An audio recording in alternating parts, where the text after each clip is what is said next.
बात करेंगे भारत में क्यों गरीब लोग गरीब होते जा रहे हैं और अमीर लोग अमीर होते जा रहे हैं। सरकार के द्वारा इतने सारे सुविधाएं देने के बाद, इतने तरह की पॉलिसीज होने के बाद, तरह तरह के कार्यक्रम चलाने के बाद गरीब गरीब होते जा रहे हैं और अमीर अमीर होते जा रहे हैं। तो चलिए शुरू करते हैं। अगर आप हमारे चैनल पे नए हैं तो कृपया लाइक और सब्सक्राइब जरूर कर लीजिए। आप भारत के किसी भी क्षेत्र से आते हो, चाहे वो यूपी बिहार का एरिया हो, झारखंड का एरिया हो, गुजरात का एरिया हो, पंजाब का एरिया हो या मध्य प्रदेश का एरिया हो, आप वहाँ देखेंगे जो लोग गरीब थे वो गरीब ही रहेंगे और उनके आने वाले पीढ़ी गरीब ही होते जाएंगे। और जो लोग अमीर थे वो अमीर होते जाएंगे और धीरे धीरे वो विकास करते जाएंगे और गरीब पिछड़ता ही चला जाएगा। आखिर ये रीज़न क्या है? तो चलिए शुरू करते हैं। सबसे पहला कारण है गरीब गरीब क्यों हो रहा है और अमीर अमीर क्यों हो रहा है। तो पहला कारण है शिक्षा और कौशल का अभाव, एजुकेशन एंड स्किल गैप। जो गरीब लोग हैं वो अपने बच्चों को सही पढ़ाई लिखाई नहीं करवा पाते हैं, सही एजुकेशन नहीं करवा पाते हैं, वो अच्छे स्कूल में नहीं दे पाते हैं। और जो अमीर लोग हैं वो बच्चा जब छोटा रहता है, छोटे से उसको एक अच्छे स्कूल में देते हैं, वहाँ एक सिस्टमेटिकली ज़माने के अनुसार धीरे धीरे समय में जो बदलाव आया है उस हिसाब से उसे शिक्षा देते हैं। तो आगे चल कर के जो गरीब के बच्चे हैं वो मजदूर ही रह जाते हैं और जो अमीर के बच्चे हैं वो पढ़ लिख करके कोई अच्छे कंपनी में जाते हैं, चाहे वो सरकारी हो या प्राइवेट हो, तो उन्हें अच्छी सारी सुविधाओं के साथ अच्छा तनख्वाह दिया जाता है। तो एक पहला कारण है भारत में गरीब गरीब क्यों रह रहे हैं और अमीर अमीर क्यों होते जा रहे हैं।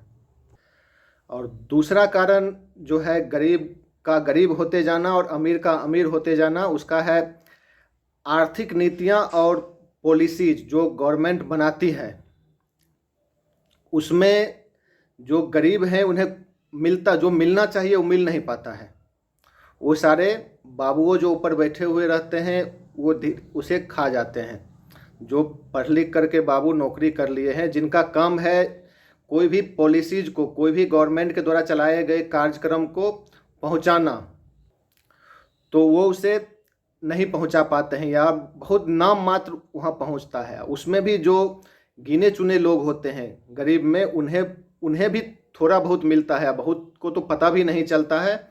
और ये जो चीज़ें आती है गवर्नमेंट के द्वारा, जो नई नई पॉलिसियाँ आती है, तरह तरह के गरीबी उन्मूलन अभियान चलाए जाते हैं, वो सब सारे को क्या करते हैं, घपला कर लिया जाता है। तीसरा कारण है स्वास्थ्य की सुविधाओं का अभाव। गरीब लोग अगर बीमार पड़ गए तो उन्हें सही दवाई नहीं मिल पाएगा, सही डॉक्टर के पास नहीं पहुंच पाएंगे, उन्हें सही समय पे सही सुविधाएं नहीं मिल पाएगी। अगर अमीर बीमार पड़ गए तो वो अच्छे डॉक्टर के पास जाएंगे, अच्छे डॉक्टर से सलाह लेंगे, उनको जो भी समस्याएं हैं उसका जांच करवाएंगे और वो उचित दवा लेंगे। जबकि गरीब कहीं जाएंगे, किसी झोला छाप से दिखाएंगे, अगर झोला छाप में नहीं किसी दुकान वाले के पास जाएंगे, कोई पड़ोसी बोल देगा वहाँ जा कर के बाबा के पास चले जाओ, वहाँ उस गांव में चले जाओ, कोई रहते हैं बाबा, कोई तांत्रिक रहता है, वो भभूत दे देंगे, कोई जड़ी दे देंगे, कोई बूटी दे देंगे। तो गरीब इस चक्कर में उलझा हुआ रहता है, उनका समय बर्बाद होता है और अमीर सही समय पे सही इलाज करा करके सही हो जाते हैं। तीसरा कारण गरीब गरीब रहता है और अमीर अमीर रहता है, वो है स्वास्थ्य की सुविधाओं का, मूलभूत सुविधाओं का अभाव, उन्हें नहीं मिल पाता है। चौथा कारण गरीब का गरीब होना और अमीर का अमीर होना, जो भारत के जॉब मार्केट है, रोजगार का जो बाजार है, वहाँ पे गरीबों के लिए वही मजदूरी रहता है। वो जाएंगे मजदूरी करेंगे, 200-400 मिलेगा। और अमीरों का जो होता है, क्योंकि वो पढ़े लिखे रहते हैं, या तो वो बिजनेस कर लेंगे या वो गरीबों का शोषण कर लेंगे। कोई भी चीज़ सरकारी फंड आता है वो बाबुओं से सेटिंग कर लेंगे, वो फंड को डिस्ट्रीब्यूट करेंगे, ठेकेदार बन जाएंगे। और गरीबों का क्या है, ये तो पढ़े लिखे नहीं हैं, इन्हें तो कुछ अगर मिल गया तो वो नाम जपते रहेंगे, जो चलो फलना बाबू के कृपा से जो उन्हें मिलना चाहिए।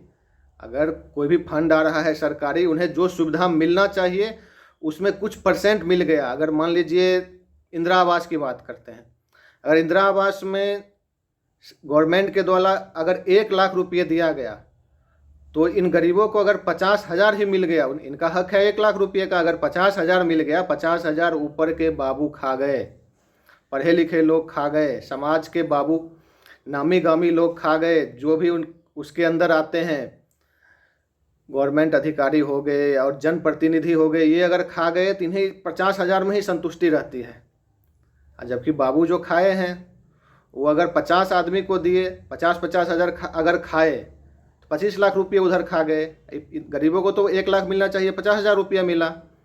तो एक गरीब गरीब होना, अमीर को अमीर होना, ये भी है, क्योंकि जॉब मार्केट जो है उन्हें इंडिया का है, तो पढ़े लिखे लोगों को मिलेगा, गरीब को तो वही मजदूरी करना रहेगा। मजदूरी में भी उनको दलाल मिल जाएंगे। आप किसी कंपनी में जाइएगा, वहाँ दलाल रहते हैं, पूरे दिन मजदूरी करता है, ठेकेदार के थ्रू बहाली होती है कंपनी में लेबर मजदूरों का, कोई कंपनी तो रखता नहीं है। मैं कई बार अपने वीडियो में ये बात बता भी चुका हूँ। कोई भी बड़ी बड़ी कंपनियां हैं, मैन्युफैक्चरिंग सेक्टर का हो गया, कंस्ट्रक्शन सेक्टर का हो गया, या कोई भी हो गया, सर्विस सेक्टर का हो गया, वहाँ पे जो जॉब जो रहते हैं मजदूरों का, लेबर क्लास का रहता है, वो ठेकेदार के थ्रू रहता है। अगर 500 लेबर चाहिए वो किसी ठेकेदार को दे देगा। अगर उस कंपनियां अगर 500 रुपये देती है तो उसको मिलेगा 300 रुपये, 200 रुपये ठेकेदार खा जाएंगे। तो यही रीज़न है गरीब का गरीब होना और अमीर का अमीर होना। एक रीज़न ये भी है। पांचवा कारण गरीब का गरीब होना और अमीर का अमीर होना होता है सोशल एंड इकोनॉमिक मोबिलिटी, सामाजिक और आर्थिक गतिशीलता। अगर कोई समाज में कोई आदमी रह रहा है तो वो क्या कर रहा है, कैसे कमा रहा है, किस तरह से कमा रहा है। अगर कोई एक गरीब आदमी है तो आप उसको इस तरह समझ सकते हैं, तो उसका जो बच्चा होगा वो देखेगा पापा सुबह सुबह जाते हैं, शाम को आ जाते हैं 300-400 रुपये कमा करके, तो वो बच्चा को परिवार में इस तरह से सामाजिक माहौल मिलता है। उसका गरीबों का जो माहौल रहता है, उन्हें बस यही बताया जाता है किसी तरह से बड़ा हो जाना है, 15 साल 16 साल 18 साल को हो जाना है, कहीं जाना है, किसी तरह से कमा के लाना है, परिवार चलाना है। मतलब 200 400 500 रुपये, इससे आगे वो सोच ही नहीं सकता है। जबकि बड़े आदमी रहता है वो भी देखता है अपने बच्चे को। अब किसी नेता का उदाहरण ले लेते हैं, देखता है जो पापा नेता थे तो बच्चे भी वही नेता बनेंगे। पापा ने इस तरह से नेतागिरी करके इतने शान शौकत की ज़िंदगी जी ली है, तो बच्चे भी वही करेंगे। मतलब गैप, इतना गैप हो जाता है दोनों में, एक गरीब के बच्चे में, एक अमीर के बच्चे में, जो आगे चल करके वो बच्चा मानसिक रूप से इतना सोच भी नहीं सकता है जो हम भी वो ज़िंदगी जिएंगे। और जिस समाज से, खास करके हम जहाँ से आते हैं, तो वहाँ पे गार्जियन भी ये बताते हैं कि तुम फलना बाबू के बारे में कैसे सोच लिया। गांव में कुछ बाबू रहते हैं, उनका ज़िंदगी तुम्हारे ज़िंदगी में आकाश पाताल का फ़र्क है, संभव ही नहीं है। जो उनके बच्चे जो ज़िंदगी जी रहे हैं वो तुम नहीं जी सकते। ऐसा बच्चे को बनाया जाता है ज़बरदस्ती दबाव दे करके। देखो कल भी गए थे, वहाँ बताया था, हमें बोल रहे थे फलना बाबू हो गए गांव में, ऐसे जाने माने 2-4 आदमी, वो भी बोल रहे थे वो तो पागल हो गया, ऐसे ऐसे सोच रहा है, बताइए उसके बेटा जैसे सोच रहा है।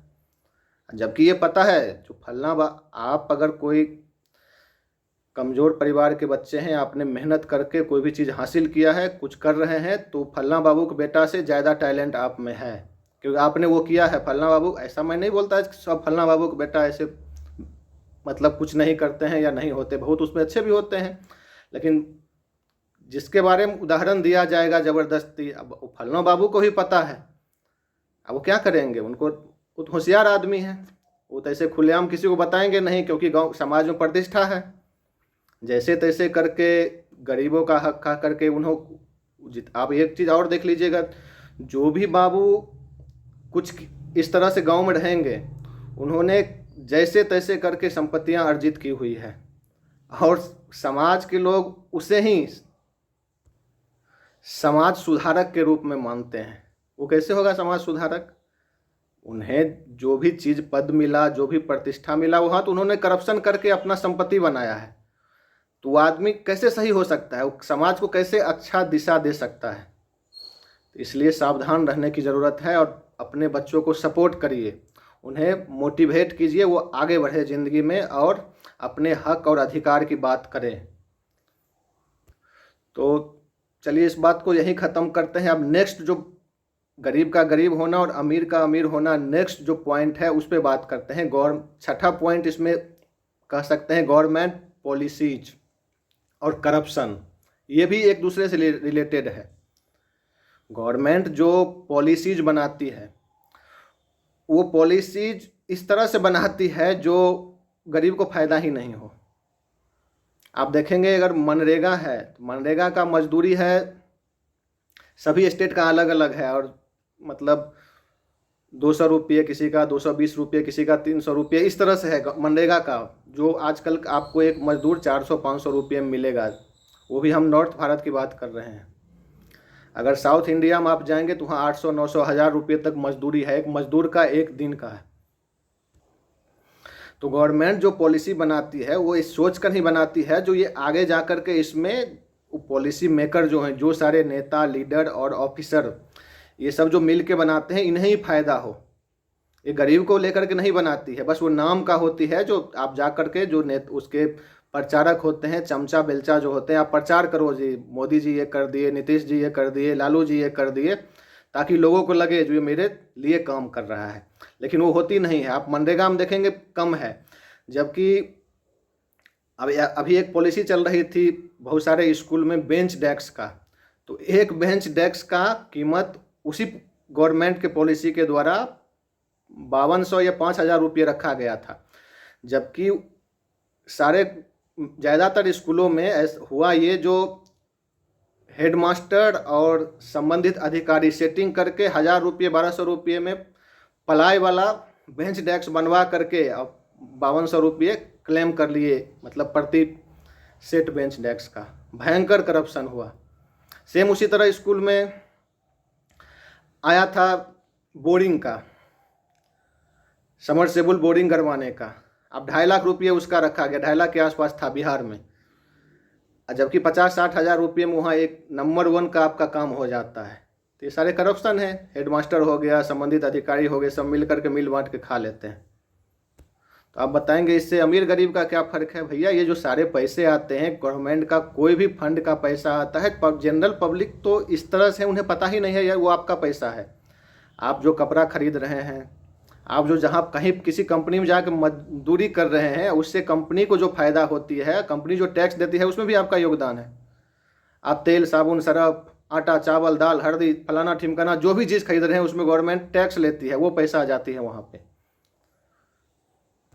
इसी तरह से कोई भी पॉलिसी आप देखिएगा, कोई भी चीज़ बनेगा, वृद्धा पेंशन हो गया, या किसी ब्लॉक में चले जाइए, कोई पेपर बनवाना हो, आपका जन्म प्रमाण पत्र हो गया, या कोई भी प्रमाण पत्र बनाना हो, वहाँ आपको देना पड़ेगा दक्षिणा। तो गरीब को तो उससे इफेक्ट पड़ेगा। गरीब 400 रुपये कमाता है, बाबू का कमाने का ठिकाना नहीं है, जो क्लर्क वहाँ बैठे हुए हैं, तो वो अमीर होते जाएंगे, आप गरीब होते जाइएगा। इसी कड़ी में 7वां जो गरीब का गरीब होना और अमीर का अमीर होना होता है, शहरी और ग्रामीण परिवेश में अंतर। भारत के शहर में अगर जाइएगा तो वहाँ शहर और ग्रामीण क्षेत्र में बहुत बड़ा गैप है। शहर में लगभग आदमी कमा लेता है, कुछ न कुछ करके रोजगार कर लेता है, जबकि ग्रामीण में ऐसे लोग बैठे टाइम पास करते हैं, उन्हें बस कोई काम ही नहीं है, कोई इनकम ही नहीं है, वो आधारित है खेती पे। और भारत में खेती में अभी देखे होंगे बहुत सारे एरिया बाढ़ से ग्रसित है, बहुत सारे सुखाड़ से ग्रसित है। कैसे होगा? गवर्नमेंट का कोई सपोर्ट नहीं है। सपोर्ट अगर है भी तो बस वही पॉलिसीज और करप्शन का रीजन है, सारे बाबुओं के लिए है, सारे मतलब उस घोटाला होगा, उसमें सब खा पी के बराबर कर देंगे, गरीबी के पास पहुंचेगा ही नहीं कुछ। और 8वां कारण है महंगाई और जीवन जीने के लिए खर्चा, inflation and cost of living आप बोल सकते हैं। तो इसमें आजकल महंगाई आ गया है, गरीब सही से खाना नहीं खा सकता है। जो शरीर के लिए, एक स्वस्थ शरीर होने के लिए जो भोजन चाहिए उन्हें मिलेगा ही नहीं। दाल महंगा है, सब्जी महंगा है, अब होगा क्या? गरीब बीमार पड़ेगा, फिर उसको इलाज में खर्चा होगा। खाने के लिए तो सही से पैसे हैं नहीं, फिर इलाज में कहाँ से आएगा? अमीर के लिए क्या है?